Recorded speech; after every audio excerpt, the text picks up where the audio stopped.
नमस्कार, दूरदर्शन के कार्यक्रम नमस्कार एमपी में आप सभी का स्वागत है। मैं हूं आपके साथ प्रिया।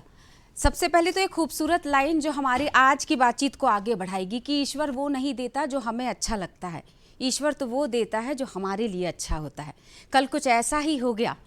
मोहन यादव जी हाँ, श्री मोहन यादव जी के साथ कुछ ऐसा ही हो गया। शायद आखिरी पंक्ति में बैठे हुए मोहन जी को ये पता नहीं होगा कि उनके लिए कल का दिन यानी सोमवार का दिन, महादेव का दिन खास होने वाला है। वो मध्य प्रदेश के नए सीएम होंगे। जी हाँ, अब मोहन राज मध्य प्रदेश में होने वाला है। मोहन जी के बारे में बताना चाहेंगे। उज्जैन से संबंध रखते हैं।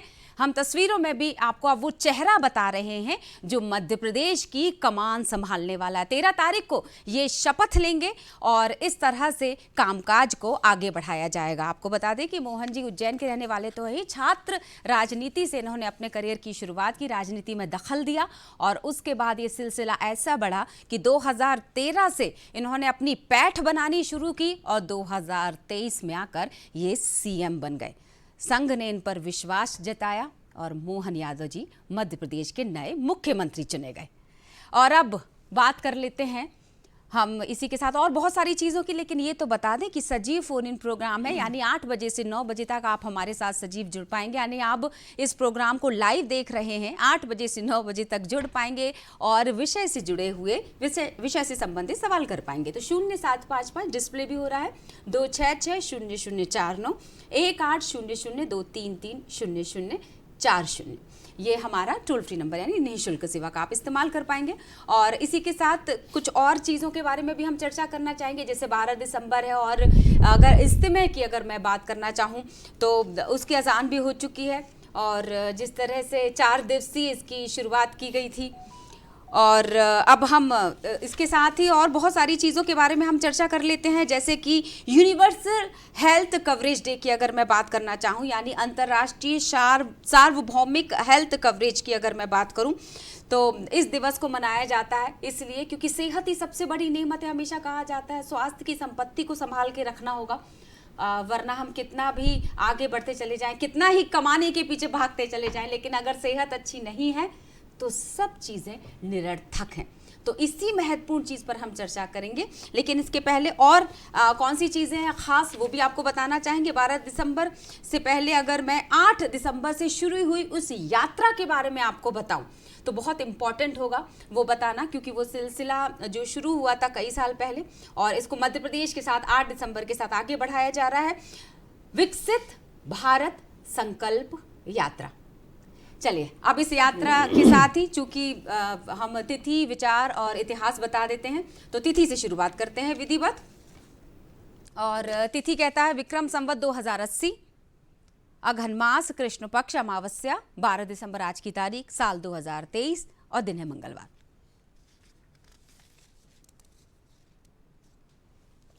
तो इसी के साथ आगे बढ़ेंगे। दुआ के समापन के साथ ही इज्तिमा की जो मैंने बात की है भोपाल में ज़रूर शिरकत की जाए और इसी के साथ उसका आप आनंद भी उठा सकते हैं। आप आगे बढ़ते हैं और हम विचार की बात करते हैं। एक खूबसूरत सा विचार किस तरह से पूरे दिन को बदल देता है, तो शुभ विचार क्या कह रहा है वो भी हम आपको बताते हैं।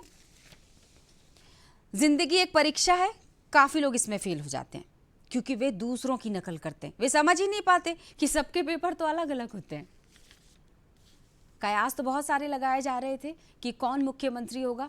ये जो आज का विचार है बिल्कुल सटीक बैठता है ना, कब कौन सा पेपर आ जाए, आपको किस तरह से उसको पास करना है उस परीक्षा को, ये परीक्षार्थी पर डिपेंड करता है। तो चलिए अब इतिहास की तारीख, ये तारीख जो है इतिहास के पन्नों में किस तरह से दर्ज की गई है, तो 12 दिसंबर इतिहास के पन्नों में किस तरह दर्ज है। 1882 से शुरुआत करते हैं। बंकिम चंद्र चट्टोपाध्याय का बांग्ला उपन्यास आनंद मठ आज ही के दिन प्रकाशित हुआ था। आपको बता दें कि देश का राष्ट्रीय गीत तैयार करने वाले महान कवि, वंदे मातरम हमारा जो राष्ट्रीय गीत है, वंदे मातरम सुजलाम सुफलाम मलय अजय शीतलाम, इसी को गाते हुए तो हम बड़े हुए हैं। ये आनंद मठ की तस्वीर। 1958 की हम बात करेंगे। विल्सन जोन्स अमेच्योर बिलियर्ड्स में विश्व चैंपियन बने थे और आपको इनके बारे में बताना चाहेंगे। विल्सन जोन्स जो हैं वो भारत के पेशेवर बिलियर्ड्स खिलाड़ी थे। वे स्वतंत्र भारत के प्रथम खिलाड़ी रहे जिन्होंने बिलियर्ड्स में विश्व चैंपियनशिप का जो मुकाबला था वो जीता था। 1964 ब्रिटेन से आज़ादी के 1 साल बाद केन्या एक गणराज्य बना। 2015 की भी हम बात करेंगे। पेरिस में संयुक्त राष्ट्र सम्मेलन के दौरान जलवायु परिवर्तन पर ऐतिहासिक समझौता हुआ, जिसमें 195 देश ग्रीन हाउस गैस उत्सर्जन कम करने पर राजी हुए। इस समझौते ने क्योटो करार का स्थान लिया। और अब बात कर लेते हैं आज के जन्म दिवस की। और आज जिनका जन्म दिवस है उनको तो शुभकामनाएं हैं ही, एक महत्वपूर्ण सदस्य को भी दूरदर्शन परिवार शुभकामनाएं प्रेषित करेगा। उनका नाम है शिवाजी राव गायकवाड़। ये तो उनका असली नाम है, लेकिन हम सभी उन्हें थलाइवा जिन्हें कहा जाता है साउथ का। जी हाँ, मैं बात कर रही हूँ रजनीकांत जी की। आज उनका भी जन्म दिवस है, तो रजनीकांत साहब को यन्ना रास्कला माइंडेड इन सबको उन सभी के साथ इनको भी ढेर सारी जन्मदिवस की शुभकामनाएं देते हैं। और अब बिना देर किए विषय और विशेषज्ञों के बारे में बताने का समय आ चुका है। तो हम बात करने वाले हैं जिस विषय पर, किशोर न्याय बोर्ड, ये हमारा विषय होगा। आज की बात में हम चर्चा करने वाले हैं किशोर न्याय बोर्ड, शक्तियां और कार्य। और इस पर चर्चा करने के लिए हमारे साथ विशेष अतिथि के रूप में स्टूडियो में मौजूद हैं डॉक्टर कृपा शंकर चौबे साहब, जो सदस्य हैं किशोर न्याय बोर्ड भोपाल। और इनके बारे में अगर छोटी सी एक परिचय ये बोलें कि PhD, MBA, MSW, LLM, MJ, बहुत बड़ा परिचय है, ये तो मैंने संक्षिप्त में आपको बता दिया। और ये भी बता देते हैं जो सर हैं वो भूतपूर्व सदस्य हैं बाल कल्याण समिति भोपाल, 15 सालों से भी ज़्यादा समय से बालकों के हित के लिए काम कर रहे हैं। प्रशासनिक एकेडमी वाल्मी, महिला एवं बाल विकास, स्वास्थ्य विभाग, पुलिस विभाग में जे एक्ट, पॉस्को पॉश के लिए मास्टर ट्रेनर और बालकों के विषय पर लगातार 180 सप्ताह से वेबिनार का आयोजन के लिए उपलब्ध के लिए गिनीज बुक ऑफ रिकॉर्ड से सम्मानित किया गया है। तो सर बहुत बहुत स्वागत है आपको। बहुत अच्छा लगने वाला है और बहुत सारी जानकारियां हमें मिलने वाली हैं आपसे। और इन्हीं के साथ हम स्वागत करते हैं डॉक्टर साहब का। जो विषय हमने चयन किया है सर के साथ चर्चा का, स्वास्थ्य ही संपत्ति है। तो डॉक्टर मनोज वर्मा सर है हमारे साथ, भोपाल के जिला टीबी अधिकारी हैं। इनका भी बड़ा परिचय और एड्स कंट्रोल के लिए भी सर काम कर रहे हैं और लंबे समय से सर इस क्षेत्र से जुड़े हुए हैं। तो सर से हम चर्चा करने वाले हैं। तो दोनों का स्वागत करने के साथ ही सबसे पहले मुझे लगता है बच्चों से शुरुआत कर देते हैं सर जी। सर, किशोर न्याय बोर्ड कई बार सुना, कई बार लिखा, कई बार पढ़ा। क्या काम करता है किशोर न्याय बोर्ड, किस तरह से काम करता है और अब इतने सालों में किस तरह का परिवर्तन इस बोर्ड के माध्यम से दिखने को मिला? प्रिया जी, किशोर न्याय बोर्ड के साथ साथ कुछ और भी संस्थाएं हैं, थोड़ा उस पर 1 मिनट में बात करके हम किशोर न्याय बोर्ड पे आएंगे। तो juvenile justice care and protection act जो है उसके धारा 214 में बालकों को डिफ़ाइन किया गया है, सीएनसीपी बालकों को डिफ़ाइन किया गया है। और बालक कोई भी ऐसा व्यक्ति जिसने 18 वर्ष की आयु पूरी न की हो। तो जब हम बालक के परिप्रेक्ष्य में बात करते हैं तो बालक के जिम्मेदारी जो है समाज की होती है, राष्ट्र की होती है। तो वे बच्चे जो देख रेख एवं संरक्षण के हैं, जिनको सीएनसीपी बोलते हैं, बाल कल्याण समितियों के माध्यम से उन बच्चों की सारी चीज़ें होती हैं। और वे बच्चे जो किसी कारण से जाने अनजाने में कानून के नेट में आ गए हैं, जिन्होंने कानून का उल्लंघन कर दिया है, उन बच्चों के लिए पूरी की पूरी एक संस्था काम करती है जिसको किशोर न्याय बोर्ड या जस्टिस जुवेनाइल बोर्ड कहते हैं। ये हर ज़िले में इसकी स्थापना होती है। धारा 3 और 4 के तहत इसकी स्थापना होती है, जिसके अंदर एक प्रिंसिपल मजिस्ट्रेट होते हैं जो कि जुडिशरी से आते हैं और 2 सोशल वर्कर होते हैं हम जैसे, जो सदस्य होते हैं। और तीनों को मिला करके एक बोर्ड बनता है जो वो इन बच्चों के देख रेख से लेकर के सारी जिम्मेदारियों का ध्यान रहता है। उनका रिहैबिलिटेशन कैसे होगा समाज में, किसी बच्चे से कोई जाने अनजाने में जो अपराध हुआ है उस अपराध की पृष्ठभूमि क्या है, उसका पारिवारिक पृष्ठभूमि क्या है, वो किस वजह से इस अपराध में गया है, क्या उसके परिवार में ऐसी कोई समस्या है जिसकी वजह से वो पढ़ाई लिखाई छोड़ चुका है। हमारा मानना होता है कि कोई भी बच्चा हो, उसकी वास्तविक जगह जो होनी चाहिए विद्यालयों में होनी चाहिए, उसकी वास्तविक जगह समाज में होनी चाहिए और समाज में कुछ कंट्रीब्यूट करे, ना कि किशोर न्याय बोर्ड में होनी चाहिए। तो जब इस तरह का कोई भी बच्चा आता है तो उसको अदालतों में नहीं ले जाया जाता है, उसके लिए एक अलग व्यवस्था की गई है। और उस व्यवस्था के अंतर्गत जब कभी आप जा कर के देखेंगे तो पूरा का पूरा माहौल जो है बिल्कुल घरेलू माहौल होता है। वहाँ जब बालक आता है तो हम उसको बोलते हैं आप बैठिए, उसको बिठा करके बड़े प्यार से बातचीत की जाती है, उसको बिस्किट, टॉफ़ी, चाय जो भी उपलब्ध होता है उसको कंफर्टेबल करने के बाद दिया जाता है। एक प्रॉपर काउंसलिंग की जाती है। काउंसलिंग की प्रक्रिया के तहत वो बच्चा गुजरता है और जो प्रक्रिया से गुजर के निकलता है तो उसमें पूरा जुवेनाइल बोर्ड का ये प्रयास रहता है कि बच्चा समाज की मुख्य धारा से जोड़ा जा सके, समाज की मुख्य धारा से जुड़ सके। बिल्कुल सही। आपके पास सवालों के साथ और आऊंगी मैं, क्योंकि बहुत सारे सवाल उपज गए हैं, लेकिन मैं मनोज सर आपके पास आ जाती पहले। विशेष रूप से टीबी से जुड़े हुए हैं आप जी। ये शब्द सुना है टीबी, जो अगर ग्रामीण क्षेत्रों की अगर मैं बात करूं तो बेचारे उस शब्द को ठीक से उच्चारित भी नहीं कर पाते हैं, तो फिर उस बीमारी की जागरूकता कैसे उस क्षेत्र तक पहुंचेगी? क्या कहना चाहेंगे? बिल्कुल, टीबी की बीमारी एक ऐसी बीमारी है जो आम बीमारियों से इसलिए अलग है कि बाकी बीमारियों में दवा आप 4 दिन 6 दिन खा करके आप ठीक हो जाते हो। टीबी की बीमारी एक ऐसी बीमारी है जहां लगभग 6 महीने से कम 6 महीने आपको दवा खाना पड़ती है, इससे कम 1 दिन भी नहीं।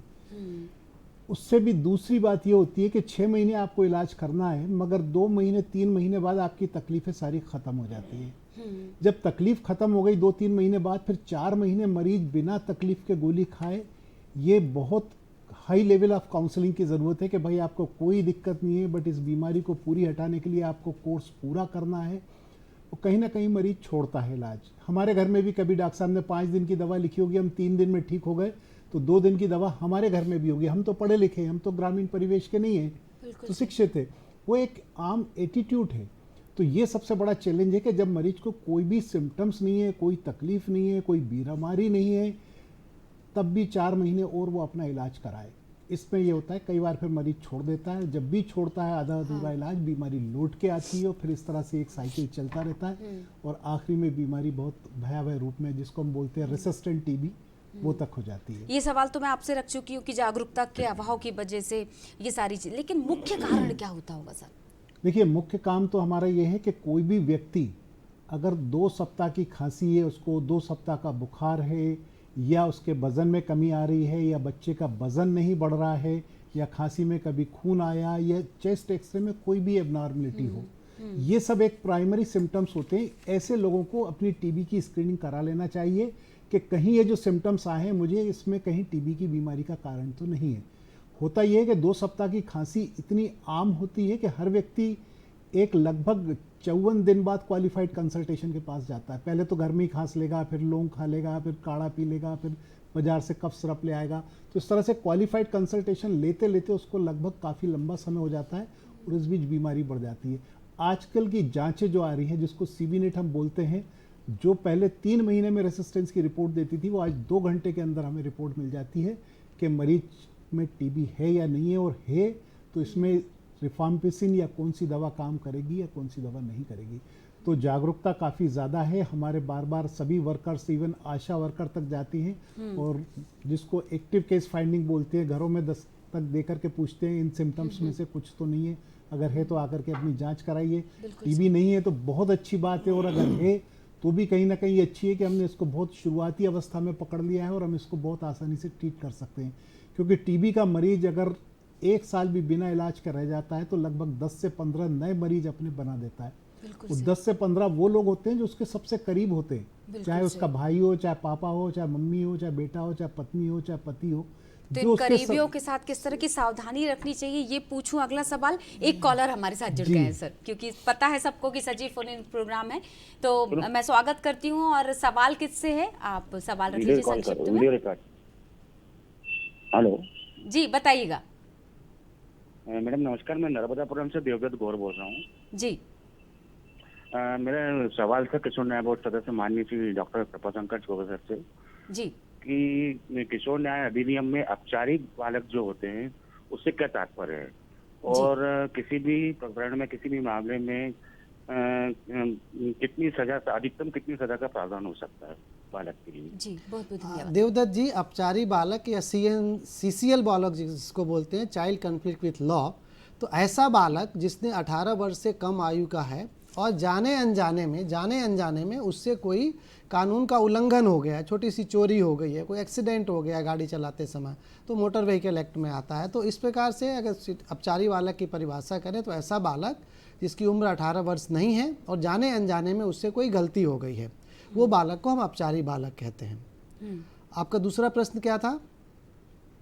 जी, वो फोन तो कट चुका है। जी। जी, तो किस तरह से और क्या अधिकार, शायद कानून की भी बात कर रहे थे। हाँ, तो कानून तो यह है कि जैसे कोई बालक को इस समाज में या जो भी आईपीसी की बात करें या जेजे एक्ट की बात करें, तो ये सारे बच्चों को सुरक्षित करने के लिए बात करते हैं। तो बच्चा जैसे इस नेट में आता है, किसी वजह से उससे जो अपराध हुआ है, तो उसके बाद की प्रक्रिया का पूरा काम जुवेनाइल जस्टिस बोर्ड देखता है। हाँ। और वो फिर बच्चे को प्रयास यही करता है कि उसकी शिक्षा, स्वास्थ्य, सारी सुविधाएं उसके ध्यान रखी जाएं। अधिकतम सजा का प्रावधान पूछा था उन्होंने जी। तो जुवेनाइल जस्टिस बोर्ड के अंदर जो अधिकतम सजा है ऐसे बच्चों के लिए, वो 3 साल तक की सजा का प्रावधान होता है। और उसको भी हम सजा नहीं बोलते हैं, उसको सुधार गृह बोलते हैं। जहाँ बच्चे को हम रखते हैं तो वहाँ पे उसको ऐसी चीज़ों से जोड़ा जाता है, लाइफ स्किल सिखाई जाती है, उसको पेंटिंग सिखाई जाती है, उसको पढ़ाने की पूरी व्यवस्थाएं दी जाती हैं, उसको कुछ ना कुछ ऐसी चीज़ सिखाई जाती है कि जब वो यहाँ से निकलेगा तो समाज की मुख्य धाराओं को कुछ कंट्रीब्यूट करेगा और अपनी बातों को अपने पैरों पर खड़ा हो पाएगा। तो अधिकतम सजा का प्रावधान 3 साल का है, लेकिन उसको हम सजा नहीं बोलते हैं, उसको सुधार बोलते हैं। बिल्कुल सही सर। मैं एक हमारे साथ कुछ अतिथि जुड़ते चले जाएंगे, तो उसमें से पहले अतिथि का स्वागत करते हुए कुमार चंदन, जो जाने माने कवि है, हमारे साथ इस वक्त फोन लाइन पर जुड़ चुके हैं। बहुत बहुत स्वागत है कुमार साहब।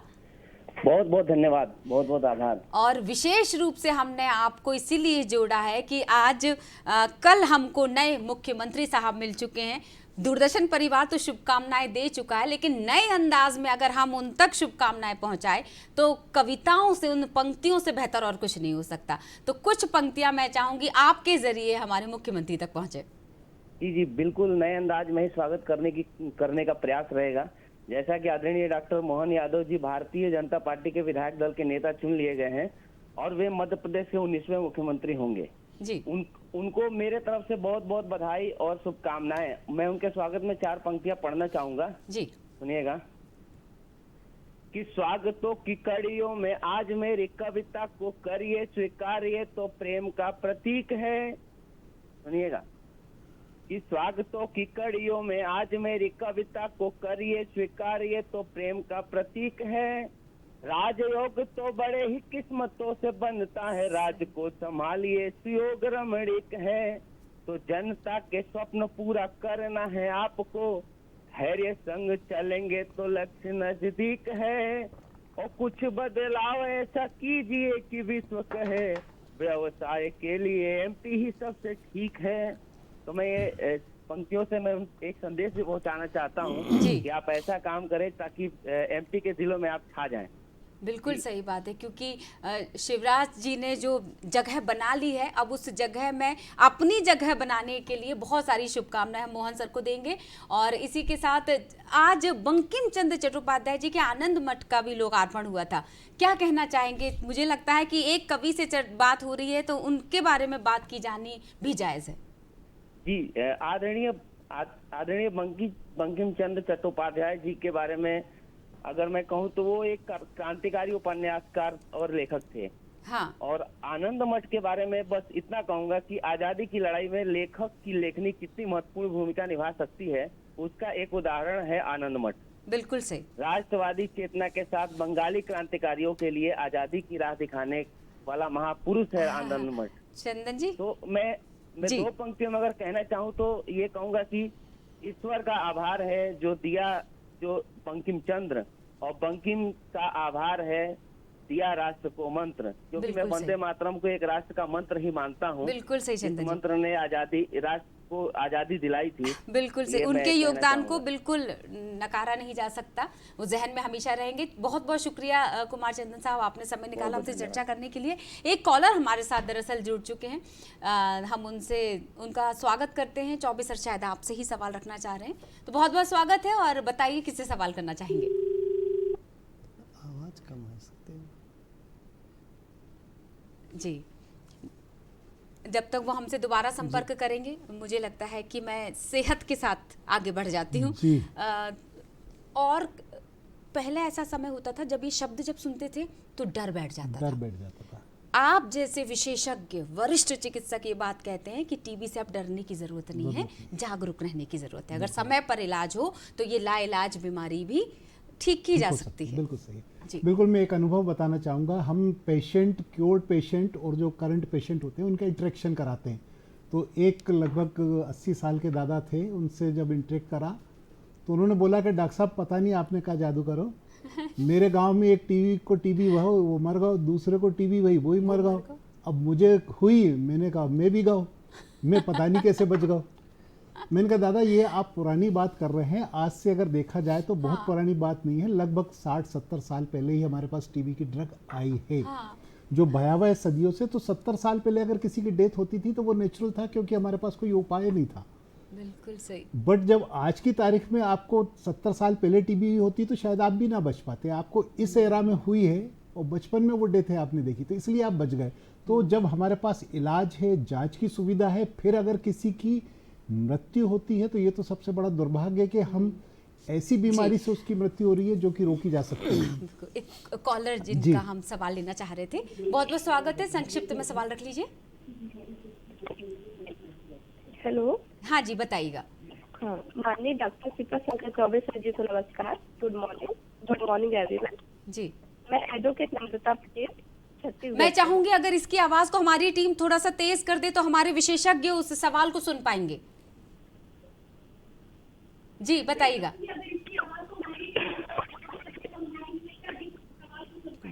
आपको टीवी की आवाज बंद करनी पड़ेगी, तब आप सवाल रख पाएंगे और हम सुन पाएंगे। जी, मैंने इससे पहले भी डॉक्टर साहब को लाइव सुना है। हाँ। और इनके सेमिनार और वर्कशॉप प्रशिक्षण को भी अटेंड किया है। मैं इनसे बहुत ही प्रभावित हूँ। जैसा कि डॉक्टर साहब ने बताया कि वे जेडीबी मेंबर हैं, तो मेरा एक सवाल है उनसे कि जब जुनाइल बोर्ड में बैठक होती है तो विधि से संघर्षरत बालक उनके सामने प्रस्तुत होते हैं, तो जो विधि से संघर्षरत बालक होते हैं वो किन परिस्थितियों में सीएनसीपी बालक हो जाते हैं? मैं मेरी टीम से अनुरोध करूंगी अगर इसका वॉल्यूम थोड़ा तेज कर दिया जाए तो शायद हमारे अतिथि सुन पाएंगे सवाल को। मैं जो इसमें समझ पाया हूं कि उनका प्रश्न है कि जो CICL बच्चे हैं वो किन परिस्थितियों में CNCP बन जाते हैं। जी, मेरा प्रश्न यही है। जी, तो देखिए ऐसा ये है कि आप as a juvenile justice board member के रूप में उनकी समाज में पुनर्स्थापना के लिए क्या प्रयास करते हैं? जी, तो इसमें जैसे कोई बच्चा आता है और हमें लगता है, बोर्ड को लगता है काउंसलिंग के बाद और एक SIR बनवाई जाती है सोशल इन्वेस्टिगेशन रिपोर्ट के बाद कि उस बच्चे की देखरेख करने वाला उसके परिवार में कोई नहीं है, तो उसकी ऑटोमेटिकली जिम्मेदारी बोर्ड पे आ जाती है और फिर बोर्ड CWC के माध्यम से, चाइल्ड वेलफेयर कमेटी के माध्यम से उसको CNCP डिक्लेयर करके किसी संस्था में रख लेते हैं। उदाहरण के लिए मैं देता हूँ एक बात इसमें समझाने के लिए कि किसी ऐसे अपराध में माता पिता और बच्चे दोनों शामिल हैं, तो माता पिता को जेल हो गई, अब बच्चा अकेले, उसके घर में और कोई रहने वाला नहीं है, उसमें बच्चा भी शामिल है, बच्चे का भी नाम है उस FIR के अंदर। तो माता पिता दोनों तो बड़ी जेल, सेंट्रल जेल चले जाते हैं, बच्चा जब हमारे पास आता है तो उस बच्चे को CNCP बना करके उस बच्चे को हम किसी न किसी इंस्टीट्यूशन में, जो चाइल्ड केयर इंस्टीट्यूशन रखते हैं, वहाँ पे रखते हैं और वहाँ से उसकी सारी देख रेख की जाती है। बिल्कुल। हमारे साथ एक और कॉलर जुड़ चुके हैं और इस बार सवाल मनोज सर आपके लिए आने वाला है, तो हम उनका स्वागत करते हैं और सवाल देखते हैं क्या करना चाह रहे हैं वो। जी बताइएगा सवाल, स्वागत है आपका। डॉक्टर मनोज वर्मा से मेरा प्रश्न है जी, ये आज तक इतना प्रयास करने के बाद भी टीबी का उन्मूलन क्यों नहीं हो पाया? एक तो ये था। दूसरा, यदि डॉग्स की दवाएं बीच में बंद कर दिया है तो इससे क्या नतीजे होते हैं? जी सर। बिल्कुल, दो प्रश्न थे कि एक तो उन्मूलन का उन्होंने पूछा था कि उन्मूलन क्यों नहीं कर पा रहे। कारण यही है कि मरीज उपचार पूरा ना करा के बीच में कहीं ना कहीं छोड़ देता है। कारण ये है, उसके बाद उसको फिर दोबारा लौट के आती है, फिर वो बता और कहीं ना कहीं इलाज शुरू करने में भी देरी होती है, जिससे जब तक हम एक मरीज का इलाज शुरू करते हैं, मैंने बताया 1 साल में 10 से 15 नए मरीज पैदा कर देता है। तो इधर हम एक मरीज को ठीक कर रहे हैं, उसके पहले वो किसी एक दूसरे मरीज को टीबी फैला चुका है, तो हमने उसको ठीक करा तब तक उसने फैला दी, फिर उसको पकड़ के ठीक करा तब तक उसने फैला दी। तो ये जो एक कास्केड है, ये हमें तभी तोड़ सकते हैं जब 2 सप्ताह के पहले ही हम टीबी को पहचान लें और उसका तत्काल इलाज शुरू करें। अभी जैसा प्रधानमंत्री नरेंद्र मोदी जी का प्रोग्राम है 2025 तक, 5 साल पहले हमें टीबी का उन्मूलन करना है। तो उन्मूलन के लिए आज की तारीख में मैं कहूँ तो जितनी आधुनिक दवाएं हैं, जितनी आधुनिक जांचें हैं, सारी सुविधाएं हमारे पास है। दुनिया की सबसे एडवांस, जो सबसे महंगी गोली है बीडाकुलिन, वो भी हमारे पास है, जिसको हम 6 महीने तक खिलाते हैं। एक गोली की पहले कास्ट लगभग 5-6 हज़ार रुपये थी, 7-8 लाख का टोटल इलाज पड़ता है। अच्छे परिवार के लोग एफोर्ड नहीं कर पाते, बट शासन द्वारा ये सारी दवाएं और जांच सुविधाएं और आयुष्मान कार्ड तो है ही, आयुष्मान कार्ड है ही है, तो ये सारी सुविधाएं उनको मरीजों को दी जा रही है। दूसरा उन्होंने बोला था डॉट सेंटर्स को अगर डॉट उपचार को बीच में छोड़ दें, किसी भी बीमारी का अधूरा इलाज छोड़ने से, मैं सबको यही बोलता हूं कि आधे अधूरे इलाज से कभी भी पूरी बीमारी नहीं जाएगी, कभी नहीं जाएगी।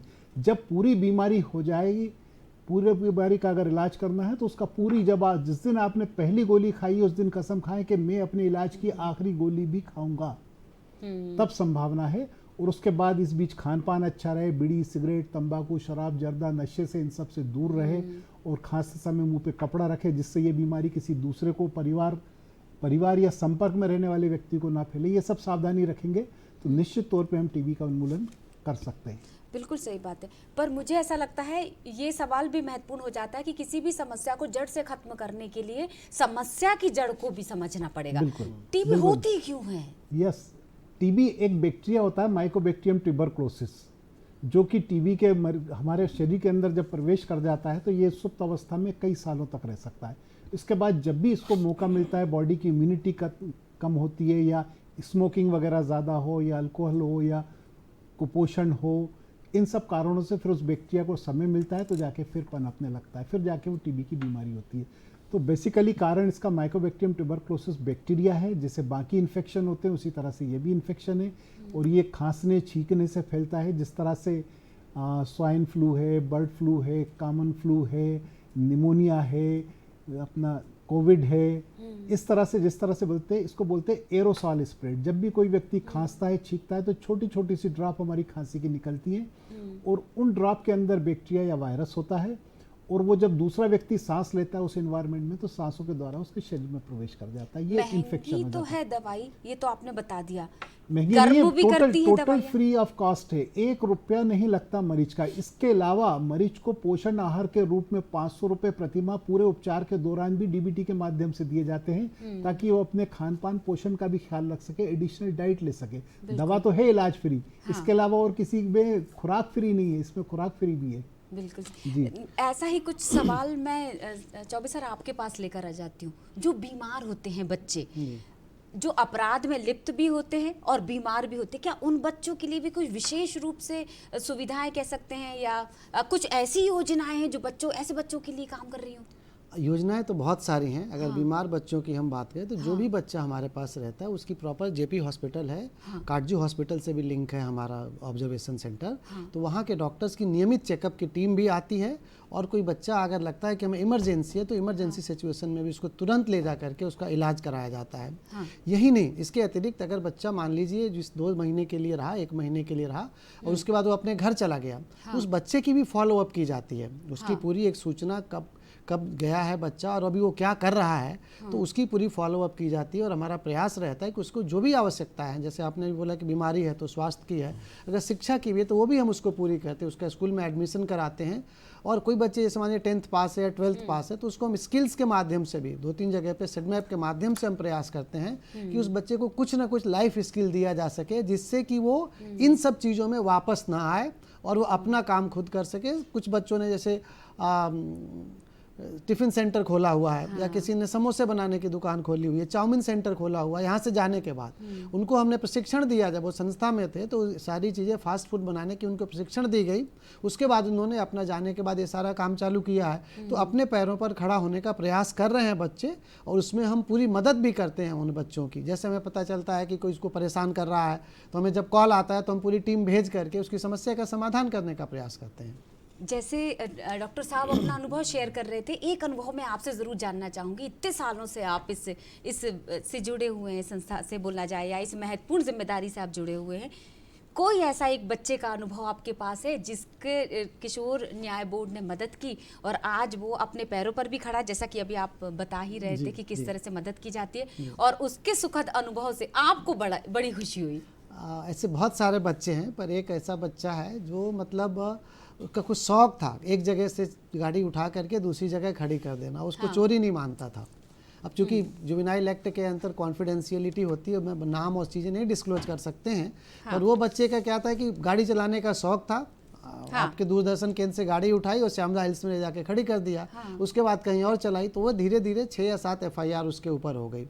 उससे हमने बातचीत करी, क्योंकि वो 18 से कम का था, गाड़ी नहीं चला सकता है, तो मोटर व्हीकल एक्ट में भी इसके प्रावधान है। तो उससे बातचीत करने के बाद बोले तुमको हम खुद गाड़ी दिलाएंगे, जब तुम 18 के हो जाओगे तो तुम मेरी गाड़ी ले जाना। मैंने उसको बोला तो उसको बड़ा प्रसन्न हुआ, बोले ठीक है सर, लेकिन 18 साल तक तुमको गाड़ी नहीं चलानी है। उसके बाद हमने बातचीत करी, तुम क्या करते हो, तो बोले कुछ नहीं। तो उसको हमने चाउमीन सेंटर की बातचीत करी। अभी आप जा कर के देखेंगे जो 5 नंबर मार्केट में जो चाट का एक कॉर्नर लगता है, वहाँ पे वो ठेला लगाता है और अच्छी खासी उसकी आमदनी होती है। वो आता भी है कभी जब बोर्ड में, तो उसने बोला कि सर आप आइए और कभी हमारे हाथ की चाउमीन भी टेस्ट करिए। मैं बीच आप ही के लिए सवाल आ गया है। रीवा से कॉलर हमारे साथ जुड़ी हुई है। जी स्वागत है आपका, सवाल रखिएगा। मैम नमस्कार, कृपा शंकर जी को नमस्कार करती हूँ। मैं ममता नरेंद्र सिंह हूँ, अध्यक्ष हूँ CWC रीवा में। भाई साहब से एक प्रश्न था मेरा। हाँ। कि जैसा उन्होंने बताया कि किशोर न्याय बोर्ड में जो बच्चे आते हैं वो 18 से कम उम्र के होते हैं, तो प्रश्न ये है कि मान लीजिए अगर कोई बच्चा ऐसे किसी अपराध में ग्रसित होकर आता है और इंक्वायरी करते करते शाम हो जाती है, और शाम होने के बाद चूंकि न्याय बोर्ड उठ जाता है 5 बजे के बाद, तो उस समय उस बच्चे को थाने में तो रखना नहीं है। तो मैं ये जानना चाहती हूँ कि उस वक्त पुलिस की क्या भूमिका होगी उस बच्चे के प्रति। जी शुक्रिया ममता जी, बहुत अच्छा प्रश्न है। इसके लिए सबसे पहले तो आपको धन्यवाद।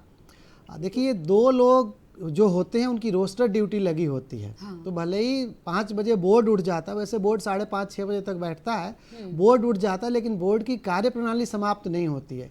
उनमें से रात को भी अगर कोई बच्चा पुलिस के द्वारा अभिरक्षा में लिया जाता है तो मेंबर्स का नंबर होता है, मेंबर से आप रात को बात करिए। मेंबर्स उनको या तो किशोर इकाई होती है, हर जिले में एक स्पेशल जुवेनाइल पुलिस यूनिट होती है। जैसे हमारे भोपाल में श्यामला हिल्स थाने के ऊपर बनी हुई है, वहाँ का माहौल थाने के जैसा बिल्कुल नहीं है। वहाँ बच्चों के लिए खेलने की व्यवस्था की गई है, वहाँ पर उनकी काउंसलिंग की व्यवस्था की गई है। तो रात में बच्चों को वहाँ रखा जा सकता है। अगर नहीं है तो इमरजेंसी सिचुएशन में बोर्ड के किसी भी मेंबर से बात करके बच्चे को तात्कालिक संरक्षण तुरंत दिया जाता है, सुरक्षा दिया जाती है, उसको ऑब्जर्वेशन होम में रखा जाता है। कई बार ऐसा होता है कि कई जिलों में ऑब्जर्वेशन होम नहीं होता है, 4 या 5 जिलों में मिलाकर के एक जगह ऑब्जर्वेशन होम होता है। उस स्थिति में पुलिस उसको थाने में न रखते हुए कोई फिट पर्सन डिक्लेयर कर सकती है, वहाँ रख सकती है, या स्पेशल जुवेनाइल पुलिस यूनिट जो होती है वहाँ रख सकती है। पहले चाइल्ड लाइन में भी बच्चे रखे जाते थे, पर अब चाइल्ड लाइन के अभी तक वो सेटअप नहीं तैयार हो पाया है। तो रात में अगर कोई बच्चा आता है तो उसको स्पेशल जुवेनाइल पुलिस यूनिट में रखिए और ऑब्जर्वेशन होम में रखिए। कोई ऐसा समय की बाउंडेशन नहीं है। आप 11 बजे रात को भी बात करिए, 12 बजे रात को भी बात करिए। उस बच्चे की सारी सुविधाओं को, उस बच्चे की सारी आवश्यकताओं को तुरंत पूरा किया जाएगा। बिल्कुल। मनोज सर, एक सवाल ऐसा जो एड्स नियंत्रण और टीबी कंट्रोल, अगर इसकी बात करूं, दोनों से जुड़ता है। टीबी के, मुझे करेक्ट भी कीजिएगा आप, एक ये बीमारी छूने से नहीं फैलती, और दूसरी बीमारी के लिए कहा जाता है कि खांसना या थोड़ी सी सावधानियां बरतनी पड़ती है। दोनों को लेकर अगर मैं जागरूकता की बात करना चाहूं और कुछ ऐसे खास टिप्स जो दोनों पर ही ध्यान रखने चाहिए। बिल्कुल, देखिए जो इनका कहा जाए 2 आदमी साथ रह पाते हैं या नहीं रह पाते, बट टीबी एक बैक्टीरियल डिसीज़ है और HIV एक वायरल डिसीज़ है। एक बैक्टीरिया वायरस इतनी सहभागिता से साथ रहते हैं और दोनों का कॉम्बिनेशन इतना डेडली कॉम्बिनेशन है। और HIV एड्स में जब भी डेथ होती है मोस्टली टीबी के कारण से ही डेथ होती है। मतलब बाकी जगह टीबी, अगर HIV एड्स में एक बार हम टीबी ठीक भी कर दें तो संभावना दोबारा, क्योंकि इम्यूनिटी कम है, दोबारा उसको हो जाएगी, दोबारा ठीक कर दोबारा हो जाएगी, उसको होती रहती है जब तक कि उसकी ज़िंदगी ख़त्म नहीं हो जाती। तो इसलिए जितने भी HIV पेशेंट हैं, सबसे पहले तो उनकी टीबी की स्क्रीनिंग कंपलसरी की जाती है। और टीबी से बचाव के लिए जिसे हम बोलते हैं INH प्रोफाइलेक्सिस, वो हर HIV मरीज को दी जाती है ताकि उसको टीबी ना हो। इसके साथ ही जितने भी हमारे पास टीबी के मरीज आते हैं, कई बार ऐसा होता है कि HIV की तो जांच नहीं हुई, बट HIV थी, फिर टीबी हो गई, टीबी सिम्टम्स आई तो वो जांच हुई। तो जितने भी टीबी के मरीज हैं उन सब की भी HIV स्क्रीनिंग कंपलसरी होती है। तो एक ऐसा डेडली कॉम्बिनेशन है। तो ART सेंटर पे जितने भी हैं, हम कोशिश करते हैं कि टीबी और HIV एड्स की दोनों की दवा साथ दी जाए। और ऐसे मरीज डेफिनेटली हाई रिस्क पे रहते हैं जिनको टीबी और एड्स दोनों का इन्फेक्शन है। तो इनके लिए एक्स्ट्रा केयर की ज़रूरत पड़ती है, एक्स्ट्रा देखभाल की ज़रूरत पड़ती है और एक्स्ट्रा ट्रीटमेंट की भी ज़रूरत पड़ती है। कैंसर के बारे में तो सुना है कि आनुवांशिक हो सकता है, क्या ये बीमारी? नहीं, इनमें से कोई भी अनुवांशिक टीबी की बात बिल्कुल नहीं है, ऐसा बिल्कुल भी नहीं है। हालांकि एक परिवार था हमारे पास, हाँ। जिसमें माँ को थी, माँ के बाद फिर उसकी बेटी को हो गई, उसकी बेटी से फिर उसकी बेटी को हो गई। तो उनका यही था कि पूरे परिवार रिश्तेदारी में ये तो खानदानी बीमारी है, सबको हो गई। तो ये खानदान के कारण नहीं हुई है, क्योंकि माँ बेटी साथ रहते थे, हाँ। इसलिए उनको हुई है, ना कि वो उसकी बेटी है इसलिए हुई है। बिल्कुल तो ये खानदानी रोग ना तो HIV एड्स खानदानी है, ना TB रोग खानदानी है, ये हॉरिजॉन्टल स्प्रेड होता है एक व्यक्ति से दूसरे व्यक्ति तक। कारणों की जब आप बात कर रहे थे तो अनहाइजीनिक की अगर मैं बात करना चाहूँ, क्या ये शब्द जुड़ जाएगा उससे, बीमारी से? बिल्कुल, अनहाइजीनिक जो हम हर कहीं थूकते हैं, हर कहीं खांसते हैं, तो ये भी अगर रखा जाए तो कहीं ना कहीं TB को संक्रमण फैलाता है, क्योंकि जो हमारा थूक है, सलाइवा है, उसके द्वारा ही TB का स्प्रेड होता है। TB कभी भी, जैसे अगर मैं किसी को छू लूँ, मेरा टच हो जाए, उससे TB नहीं होता, या मेरे घुटने में TB है, इनके घुटने से टच हो जाए, इस तरह से TB कभी नहीं फैलती। केवल ड्रॉपलेट इन्फेक्शन, और ड्रॉपलेट में भी ऐसे मरीज के ड्रॉपलेट्स जिसकी खांसी में TB के जिंदा कीटाणु निकल रहे हैं। कई बार होता है जैसे हमने इलाज शुरू करा, TB के कीटाणु डेड हो जाते हैं, तो फिर उस व्यक्ति की खांसी में जिंदा कीटाणु भी नहीं निकलते, तो वो नॉन इन्फेक्शियस हो जाता है। जैसे हम बोलते हैं ना कि TB के मरीज को वो आइसोलेशन की जरूरत नहीं है, केवल इलाज की जरूरत है। जैसे ही इलाज उसका शुरू होता है, वो स्पुटम निगेटिव होना शुरू हो जाता है, और जैसे ही मरीज स्पुटम निगेटिव होता है, वो नॉन इन्फेक्शियस हो जाता है। स्टेज वाइज भी उसका ट्रीटमेंट का ड्यूरेशन होता होगा। इस सवाल को जी हाँ, पूरा इस सवाल को लेकर मैं आपके पास आना चाह रही हूँ, लेकिन बीच में एक सवाल, क्योंकि समय बहुत संक्षिप्त है, और एक महत्वपूर्ण शब्द जो है गोद लेने की प्रक्रिया, उस पर मैं बिना चर्चा किए इस कार्यक्रम को खत्म नहीं करूंगी। प्रिया जी, गोद लेने की एक सुनिश्चित प्रक्रिया जो है एक्ट में डिफाइन किया गया है। कई बार ऐसा देखता अभी एक सर, अगर मैं इसको डिटेल में लूँ आपसे, एक हमारे साथ अतिथि और जुड़ चुकी हैं, चूंकि विंटर एग्जाम का समय शुरू होने वाला है, तो किस तरह की तैयारियां होनी चाहिए। हमारे साथ महबूब जहां मीर, जो कि जानी मानी शिक्षिका, हमारे साथ जुड़ चुकी हैं फोन लाइन पर। बहुत बहुत स्वागत है, भोपाल से हमारे साथ जुड़ी हैं मीर मैम। हेलो जी मैम, शुभ प्रभात। विंटर एग्जाम को लेके आपसे सवाल रख लेती हूँ, किस तरह की तैयारी बच्चों के द्वारा की जानी चाहिए? ये एग्जाम क्या टफ होता है अन्य एग्जाम के मुकाबले? अगर पहले ही सवाल ही रख लूँ। टफ तो नहीं होता है मैम, बट तैयारी विंटर में करना है वो टफ होता है। क्योंकि विंटर में वैसे ही बच्चों में थोड़ा सा आलस रहता है, सर्दी में पढ़ाई करना मुश्किल होता है, और अभी प्री बोर्ड्स की तैयारी भी चल रही, बच्चों की चल रही है बोर्ड एग्जाम के लिए, तो बच्चों के लिए ये सीजन थोड़ा टफ होता है पढ़ने के लिए। बट अगर हम उसको प्रॉपर्ली प्लान करेंगे तो हम उसको बच्चे अच्छे से कर सकते हैं। बिल्कुल, तो बतौर शिक्षिका कुछ टिप्स दे दीजिए बच्चों के लिए, ना सिर्फ आपके स्कूल के बच्चे बल्कि जो इस वक्त आपको सुन रहे होंगे सारे बच्चे। जी, बच्चों को अपनी सेहत का खास ख्याल रखना पड़ेगा इस मौसम में, और गर्म कपड़े पहन सर में पढ़ाई करने के बजाय, बच्चे अक्सर ब्लैंकेट लेट कर पढ़ाई करते हैं, उसके बजाय स्टडी टेबल पे पढ़ाई करें, और सुबह जल्दी उठ के पढ़ाई करने से माइंड फ्रेश रहता है, एक्टिव रहता है, टाइम पढ़ें, बट कुछ भी गर्म चाय, कॉफी या दूध साथ में पी। जी मैम, बहुत बहुत शुक्रिया मैम। मुझे लगता है आप रास्ते में हैं, जितना आपने समय दिया उसके लिए भी बहुत बहुत शुक्रिया। ठंड का समय ही होता है, सेहत बनाने के लिए भी होता है, शिक्षा के लिए भी होता है। कृपा सर, मैं गोद लेने की प्रक्रिया पर सवाल लेकर आपके पास आई थी। तो इस प्रक्रिया के बारे में जागरूकता बहुत ज़रूरी है समाज के लिए। कई बार हम देखते हैं कि लोग कहते हैं कि मुझे कहीं से बच्चा ले लिया है, मैंने खरीद लिया है बच्चा। अभी भोपाल का एक केस आपको थोड़े दिन पहले याद हो, उसमें कुछ 4 या 5 बच्चे अभी तक पुलिस ने रिकवर कर लिया है, जो अलग अलग अस्पतालों से किसी दूसरे के द्वारा लिए गए हैं। ये पूरी तरह से इल्लीगल है। जे एक्ट में इसके लिए सजा का प्रावधान दिया गया है। तो अब बच्चा लिया कैसे जाए, जो आपका प्रश्न है, तो www.cara.nic.in एक साइट होती है गवर्नमेंट ऑफ इंडिया की। CARA मतलब कारा, जिसको हम बोलते हैं सेंट्रल एडॉप्शन रिसोर्स अथॉरिटी। उसी के माध्यम से बच्चे को गोद लिया जाना चाहिए और उसी के माध्यम से गोद दिया जाना चाहिए। इसके और किसी भी प्रक्रिया के द्वारा बच्चा गोद लिया जाना या दिया जाना दोनों ही अपराध है। अब उसमें होता क्या है, जैसे ही आप कारा के साइट पे जाएंगे तो आपकी कुछ डिटेल उसमें डालनी होगी, आपका नाम, उम्र, आपका पता, आपकी इनकम, आपकी सोशल स्टेटस, ये सारी चीज़ें जैसे ही आप भरते हैं उसके अंदर, उसके बाद एक फॉर्म जनरेट होता है, एक आईडी आपको मिल जाती है। आईडी पासवर्ड आप देखते रहते हैं। एक हो गई जो पेरेंट्स हो गए, उनका रजिस्ट्रेशन होता है। एक वे बच्चे जो किसी माध्यम से जे सिस्टम में आते हैं, किसी ने बच्चे को पालने में छोड़ दिया है या कोई अपने बच्चे को पालने में असमर्थ है, तो वो बच्चा भी बाल कल्याण समितियों के माध्यम से लीगल फ्री होकर के कारा के पोर्टल पे चढ़ा दिए जाते हैं। तो वो बच्चे कारा पे दिखते रहते हैं, वेटिंग चलती रहती है। तो जैसे ही कोई पेरेंट्स ने किसी एक बच्चे के लिए, मान ली मैच हो गया कि आपने कहा कि मुझे इस उम्र का बच्चा चाहिए, अब आपको किस उम्र का बच्चा मिलेगा उसके लिए भी प्रोविजंस हैं उसके अंदर। अगर आपकी उम्र है 90 साल से नीचे है तो आपको कैसा बच्चा मिलेगा, 100 साल तक की है तो आपको कितना बच्चा मिलेगा। 0 से लेकर के 6 साल तक के लिए बच्चे होते हैं, 0 से लेकर 6 to 18 ईयर्स के भी बच्चे गोद दिए जाते हैं संस्थाओं के माध्यम से। तो इसमें दोनों ही प्रक्रिया उसके अंदर विधित की गई है कि किसको किस उम्र का बच्चा मिलेगा।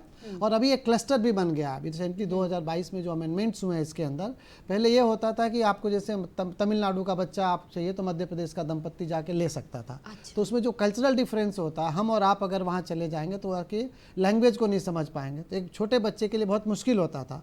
उसको करने के लिए सरकार ने अब इसको जोन बना दिया कि नॉर्थ जोन के जो बच्चे हैं प्राथमिकता उनको नॉर्थ जोन के पेरेंट्स को नॉर्थ जोन के बच्चों को दी जाएगी, साउथ जोन के बच्चों को साउथ जोन के बच्चे पेरेंट्स को प्राथमिकता दी जाएगी, जिससे कि उनका मैच हो सके और जब वो परिवार में बच्चे जाते हैं तो और अच्छे तरीके से रह सकते हैं। तो जैसे ही आपने रजिस्ट्रेशन कराया अपना कारा के अंदर, और वहाँ पे जब आपकी मैचिंग होती है उसके बाद आप दोनों का एक मैचिंग कराने के बाद उन बच्चों के एक संभावित समय दिया जाता है और उस प्रक्रिया के बाद डिस्ट्रिक्ट मजिस्ट्रेट के द्वारा ऑर्डर कर दिया जाता है। ये पूरी की पूरी एक संक्षिप्त में मैंने आपको गोद लेने की प्रक्रिया और इसके लिए मैं धन्यवाद भी करना चाहूंगी कि आप मेरे सवालों का जवाब बहुत संक्षिप्त में, बहुत एकदम सटीक जवाब में हमें मिल रहा है। हमारे साथ एक अतिथि और जुड़ चुके हैं सर, चिकित्सकों का आज दिन है, मुझे लगता है सारे डॉक्टर्स, तो हमारे साथ एक और वरिष्ठ चिकित्सक जुड़ चुके हैं, डॉक्टर जी.के. अग्रवाल।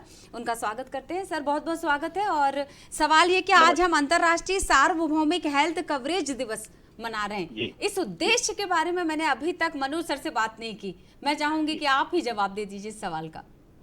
मैं यहाँ पर श्रोताओं से यही कहना चाहूंगा कि इस दिवस पर सबके स्वास्थ्य, जो समाज का छोटे से छोटा वर्ग है और ऊपर तक का वर्ग है, उनको स्वास्थ्य सेवाओं का लाभ मिलना चाहिए, उनको सभी को स्वस्थ रहना चाहिए। जैसा कि आप जानते हैं, हमारे यशस्वी माननीय प्रधानमंत्री नरेंद्र मोदी जी कहते हैं सबका साथ सबका विकास। मैं उसमें एक लाइन जोड़ना चाहूंगा, सबका साथ सबका स्वास्थ्य। सभी का स्वास्थ्य अच्छा रहे, हम लोग स्वस्थ रहें, दीर्घायु हों, और उसके लिए हमको लगातार प्रयास करना चाहिए। शासन की ओर से प्रदेश में, देश में, सभी जगह इस बारे में निरंतर प्रयास किए जाते रहे हैं। जी बिल्कुल सर। अब चूंकि आप बच्चों के भी डॉक्टर हैं, फेवरेट पसंदीदा डॉक्टर हैं, बच्चों की सेहत को लेकर अगर सर्दियों में सबसे ज्यादा नासाज हो जाते हैं नन्हे जी, तो इस बारे में मैं ये कहना चाहूंगा कि बच्चे जो होते हैं, छोटे बच्चे, उनको विशेष रूप से हमको ध्यान रखना है। अच्छी तरह से उनको कपड़ों से रैप करके रखें, घर से बाहर निकलें तो उनका पूरा सर्दी के लिए इंतजाम होना चाहिए। ये मौसम वैसे हम लोग कहते हैं स्वस्थ मौसम होता है क्योंकि इन्फेक्शन कम होते हैं, लेकिन फिर भी ये देखा गया है कि आजकल वायरस जनित बीमारियां बहुत होती हैं और वो बच्चों को बहुत जल्दी पकड़ लेती हैं। बच्चे यदि किसी कारण से दुबले पतले हैं, कमजोर हैं, उनकी जो क्षमता है, इम्यूनिटी है, यदि वो कम है, तो इम्यूनिटी बूस्ट करने के लिए सर्दी का मौसम बहुत अच्छा होता है। उनको अच्छे खाद्य पदार्थ जिनमें कि मल्टीविटामिन, आयरन होते हैं, वो सब देना चाहिए, जिससे वो स्वस्थ रहें और उनका विकास अच्छी तरह होता रहे। जी, बच्चों के साथ अगर बुजुर्गों के ध्यान रखने की बात करूं तो मैं आपसे, बुजुर्गों को लिए खास सेहत के लिए हमको ये ध्यान रखना जरूरी है क्योंकि उनका इम्यूनिटी लेवल कम हो जाता है, कमजोर होते हैं।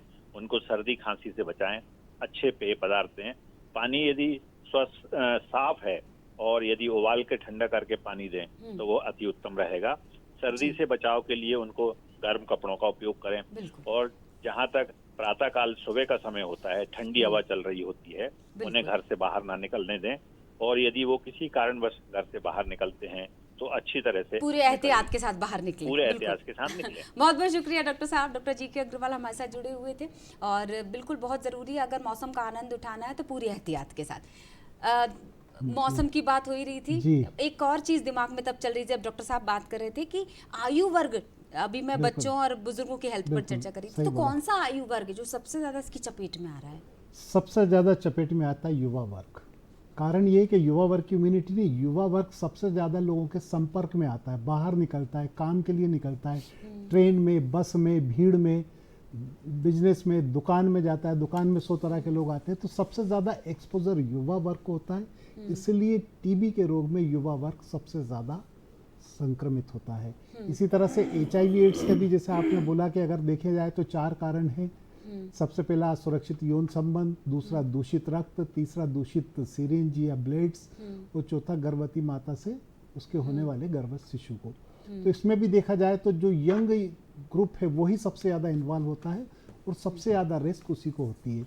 तो एज वाइज अपन देखे जाए तो जैसा सर ने बोला बिल्कुल सही है, बच्चों की बड़ों की इम्यूनिटी कम होती है, उनको संभावना ज़्यादा है, बट एक्सपोजर जो होता है बाहर सोसाइटी में और बीमारी से एनकाउंटर जिसे बोलते हैं वो युवा का ज़्यादा होता है। तो इस कारण से युवा को ये बीमारी होने की संभावना ज्यादा होती है। एक हमारे साथ कॉलर जुड़ चुके हैं शिवपुरी से इस बार राघवेंद्र जी हैं। राघवेंद्र जी स्वागत है आपका सवाल के साथ। जी जी सर नमस्कार। मेरा प्रश्न ये था सर जी मेरा प्रश्न ये है कि जो बच्चे विधि विवादित कार्यों में एक बार उनकी संलिप्तता किसी भी प्रकार से हो जाती है तो फिर उन बच्चों को मुख्य धारा में लाने के लिए हम क्या प्रयास कर सकते हैं?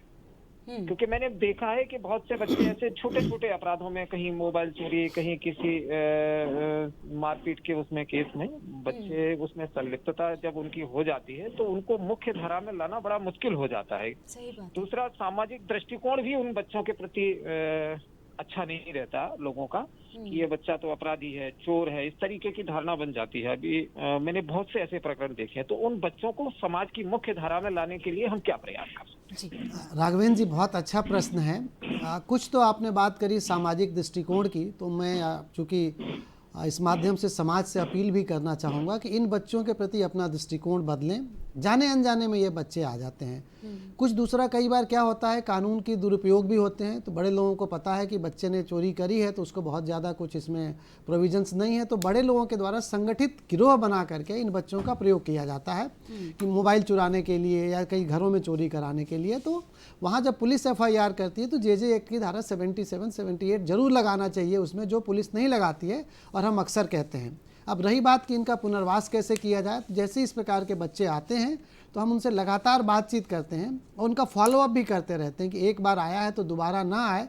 और वो जब भी पेशी पे हमारे पास आते हैं तो हम उनसे बिठा करके पूछते हैं कि तुमको कोई तकलीफ़ तो नहीं है, तुम्हारे पास खाने पीने की पर्याप्त सुविधाएं तो हैं, घर में सब माहौल तो ठीक है, घर में कोई आपको बार बार पिंच तो नहीं कर रहा है या आपके दोस्त तो नहीं पिंच कर रहे हैं। एक रिमूवल ऑफ डिस्क्वालिफिकेशन का क्लॉज भी हमारे एक्ट के अंदर बहुत महत्वपूर्ण है। वो ये देता है कि इस प्रकार का कोई भी बच्चा आया तो उसके भविष्य पे इसका असर नहीं पड़ना चाहिए। तो इसका पूरा ध्यान किशोर न्याय बोर्ड देखता है। एक सर्टिफिकेट भी हम इशू करते हैं उसको, जब बच्चा का केस ख़त्म होता है, बालक का केस ख़त्म होता है तो सर्टिफिकेट देते हैं कि वो अपनी लाइफ में कहीं भी जाके स्कूल में हो गया या जॉब में हो गया, उसको सरकारी नौकरी से बाधित नहीं कर सकते हैं आप। तो ये सारी चीज़ों का फॉलोअप किशोर न्याय बोर्ड रखता है। कई बार अगर हम नहीं रख पाते हैं तो जैसे हमें कभी संज्ञान आता है, अभी मैं एक उदाहरण देना चाहूँगा, राजगढ़ का था एक बच्चे का जिसका आर्मी में चयन हो गया था, पुलिस उसको सर्टिफिकेट नहीं दे रही थी। तो मुझे किसी के माध्यम से पता चला, मैंने वहाँ पुलिस को बातचीत किया, कन्विंस किया, उन्होंने तुरंत सर्टिफिकेट इशू कर दिया। तो किशोर न्याय बोर्ड के सदस्यों का ये प्रयास रहता है कि इस प्रकार के बच्चे एक बार तो दोबारा इस नेट में वापस ना आए, और अगर कैसे भी आ गए हों तो उनको कोई डिफ़िकल्टी ना हो। उसके अतिरिक्त बहुत सारी योजनाएं हैं शासन की जिससे हम उन बच्चों को जोड़ देते हैं। अभी मुख्यमंत्री बाल कोविड योजना चल रही थी, इसमें कोविड इफेक्टेड परिवारों को जोड़ा गया था। स्पॉन्सरशिप योजना है, फॉस्टर केयर योजना है, किनशिप केयर योजना है। तो इन योजनाओं से हम ऐसे बच्चों को भी जोड़ने का प्रयास करते हैं, और ये हमारा किशोर न्याय बोर्ड का एक पूरा प्रयास रहता है कि शासन की इन योजनाओं से जोड़ा जाए जिससे बच्चों को दोबारा इस नेट में आने का मौका ना मिले। बिल्कुल सही बात है। सर, हम इम्यूनिटी की बात कर रहे थे थोड़ी देर पहले। बाहर से स्ट्रॉन्ग नज़र आना अलग बात होती है, लेकिन अंदरूनी रूप से इम्यूनिटी का स्ट्रॉन्ग होना ये आपको बहुत सारी बीमारियों को पनपने से भी रोकता है और उसको आगे बढ़ाने से भी रोक देता है। मेरे ख्याल से जो आपने टॉपिक लिया है इम्यूनिटी, इतना अच्छा है कि मैं चाहूँगा कि कभी पूरा 1 घंटे का प्रोग्राम इस पर ही हो कि अपनी इम्यूनिटी कैसे इम्प्रूव की जाए। इम्यूनिटी इम्प्रूव करने के लिए सर्दियों का मौसम बहुत अच्छा है, क्योंकि इसमें आप अच्छी डाइट ले सकते हो, आपकी खुराक ज़्यादा अच्छी होती है, आप मेहनत ज़्यादा कर सकते हो, आप वर्कआउट ज़्यादा कर सकते हो। मगर हाँ, ध्यान रखें, जैसे आपने बताया था, वृद्धजन जो होते हैं, वृद्धजन ठंड में हमेशा हार्ट अटैक प्रेसिपिटेट होता है, और बुज़ुर्गों के लिए ये हमेशा रिस्क रहता है कि ठंड में सुबह सुबह कई बार अटैक आता है। तो जब भी ठंड में सोएं, अपना बिस्तर अच्छा गर्म रखें, रजाई रखें, एक स्वेटर पहन के सोएं। सुबह उठें तो उठते साथ ही एकदम बाहर एक्सपोज ना हो, बिस्तर पर ही थोड़ी देर लेटे रहें, चप्पल पहन के रखें। उठने के पहले हो सके तो थोड़ा गर्म पानी, कुनकुना पानी पी लें, और मॉर्निंग वॉक पर जाएं। बहुत अच्छा, बस ज़रूरी नहीं कि सुबह 4 बजे, 5 बजे, 6 बजे मुँह अंधेरे ही जाएँ। 7 बजे, 7:30 बजे उठ के आराम से चाय पी के, हल्का नाश्ता करके भी घूमने जा सकते हैं, तब भी आपको उतना ही फ़ायदा मिलेगा। दूसरी बात इम्यूनिटी की सबसे बड़ी होती है मेंटल स्टेटस आपका कैसा है, प्रसन्न रहें, खुश रहें, आप भी खुश रहें और आपके साथ जो जुड़े लोग हैं उनको भी खुशी दें। तो मतलब मैं इसको ऐसे समझ सकती हूँ कि अगर खान पान गड़बड़ है तो बीमारी घर करती है, अगर मन में भी गड़बड़ी है तो भी बीमारी घर कर सकती है। सबसे पहला माइंडसेट ही होता है आजकल, जितनी होती है साइकोसोमेटिक डिसीज ही होती है। जब तक ब्रेन सिग्नल नहीं देता बॉडी को तब तक बॉडी भी बीमार नहीं होती। कहीं ना कहीं हमारे विचार, कहीं ना कहीं हमारे निगेटिव थॉट्स, कहीं ना कहीं हमारे निगेटिव केमिकल्स होते हैं जो कि प्रेसिपिटेट करते हैं। मैंने बताया ना, बैक्टीरिया सब में फैलता है, बॉडी के अंदर सब में पहुंच जाता है, मगर हर एक में बीमारी नहीं बनाता। बीमारी की एंट्री ठीक है हम कह सकें हमारे हाथ में है नहीं है, बट बीमारी ना हो, डायबिटीज़ है तो उसका ख्याल रखें, ब्लड प्रेशर है तो उसका ख्याल रखें, रेगुलर अपना चेकअप कराएं और रेगुलर औषधि लें। मतलब डायबिटीज़, हाइपरटेंशन ऐसा है कि इसकी दवा को दवा ना माने, इसकी दवा को अपना जीवन साथी बनाएं, क्योंकि ये आपको एक बेहतर ज़िंदगी दे रहे हैं, एक बेहतर उपचार दे रहे हैं, एक अच्छी ज़िंदगी जीने का मौका दे रहे हैं। तो आपकी डायबिटीज़ कंट्रोल हो रही है, आपका ब्लड प्रेशर कंट्रोल हो रहा है, आपके हार्ट की रिस्क कंट्रोल हो रही है, तो आपका एक जीवन साथी भी तो यही करेगा। इससे ज़्यादा एक कड़वी सच्चाई के साथ दर्शकों के सामने ये बात रख लेते, जीवन साथी की आप बात कर रहे थे कि आपका शरीर ही आपका सबसे अच्छा साथी होता है। ऊपर जाने के लिए कोई आपके साथ नहीं जाएगा, अकेले ही जाना, और कोई भी आपको 6 महीने या 1 साल ही याद रखेगा, फिर तस्वीरों में मालाएं चढ़ती हैं। तो अपनी सेहत का ध्यान रखने की जिम्मेदारी आपकी खुद की होगी। सर एक सवाल मैं आपसे रखना चाह रही थी, अपराध में ना तकनीक का बहुत बड़ा हाथ है। अगर मैं संक्षिप्त में फिर से आपसे ये जवाब ले लेती हूँ कि तकनीक से कैसे बचा जाए ताकि अपराधों के ग्राफ को कम कर दिया जाए। तकनीक से तो देखिए साइबर क्राइम आजकल बहुत बढ़ गए हैं। मतलब बच्चों के मामले में भी ये होता है, किसी बच्चे की फ़ोटो लगा करके किसी दूसरे बच्चे के साथ उसको ब्लैकमेल करते हैं। तो मैं यही कहूँगा कि अगर कोई बच्चा इस नेट में आ गया है तो सबसे पहले अपने माता पिता से शेयर करें, पुलिस में जाके कंप्लेन करें, और अवेयरनेस ही इसका एक सबसे बड़ा उपाय है कि आप ज़्यादा से ज़्यादा सोशल मीडिया पर रिस्ट्रिक्शंस लगा के रखें। आजकल सोशल मीडिया के बिना किसी का गुजारा होता नहीं है, लेकिन हम सावधानी पूर्वक करें कि इसका इस्तेमाल करें, और अगर कुछ गलती हो गई है तो उसको तुरंत रिपोर्ट करें, जिससे कि उसको रोका जा सके, उससे बाहर निकाला जा सके। बिल्कुल, विषय ऐसा है कि चर्चाएं और आगे बढ़ाई जा सकती थी, लेकिन समय यही इजाज़त मांग रहा है। तो मैं आप लोगों को धन्यवाद करना चाहूँगी। एक बार फिर से याद दिला देते हैं, डॉक्टर मनोज वर्मा सर हमारे साथ जुड़े थे, भोपाल के जिला टीबी अधिकारी, और इन्हीं के साथ किशोर न्याय बोर्ड से हमारे साथ जुड़े हुए थे डॉक्टर कृपा शंकर चौबे सर। तो दोनों के धन्यवाद के साथ ही जाने से पहले बस संक्षिप्त में कि खुश रहिए, स्वस्थ रहिए, और दुनिया का सबसे बड़ा रोग कि क्या कहेंगे लोग, इससे दूर रहिए। मुझे दीजिए इजाज़त, नमस्कार।